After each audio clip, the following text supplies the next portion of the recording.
સુરતમાં કાપોદ્રા વિસ્તારમાં એક 5 વર્ષની બાળકી સાથે તેના જ મોટા પપ્પાએ બળજબરી કરી હોવાની ઘટના સામે આવી છે.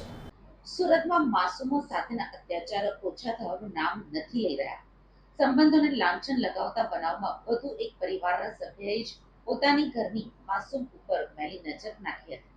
કાપોદ્રા વિસ્તારમાં એક 5 વર્ષની બાળકી સાથે તેના જ મોટા પપ્પાએ બળજબરી કરી હોવાની ઘટના સામે આવી છે, જેથી પોલીસે આરોપીને ઝડપી લઈને કાયદેસરની કાર્યવાહી હાથ ધરી છે. કાપોદ્રાના શ્રી રામનગરમાં રહેતા આરોપી રમાપત રામ સુમેર પિંડએ પોતાના નાના ભાઈની 5 વર્ષની બાળકી પર દુષ્કર્મ આચર્યું હતું.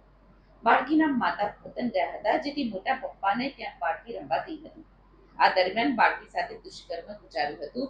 બાળકીના ગુપ્ત ભાગે આંગળી નાખી હતી, જે બાદ બાળકીને ગુપ્તાંગમાં દુખાવો થયો હતો. માતા વતનથી પરત આવ્યા બાદ બાળકીની તપાસ કરતા ગુપ્તાંગમાં ઈજાઓ જોવા મળી હતી.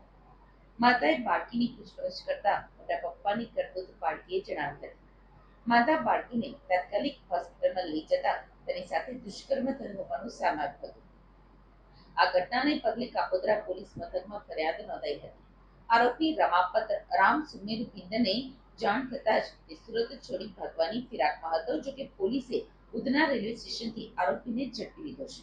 હા, સુરત શહેરના કાપોદ્રા પોલીસ સ્ટેશનમાં ગઈ 13 તારીખના રોજ 5 વર્ષની માસૂમ બાળકી સાથે એના સગા મોટા બાપુજીએ દુષ્કર્મનો પ્રયાસ કર્યો હતો, જેમાં 5 વર્ષની બાળકી એના પિતા સાથે હતી.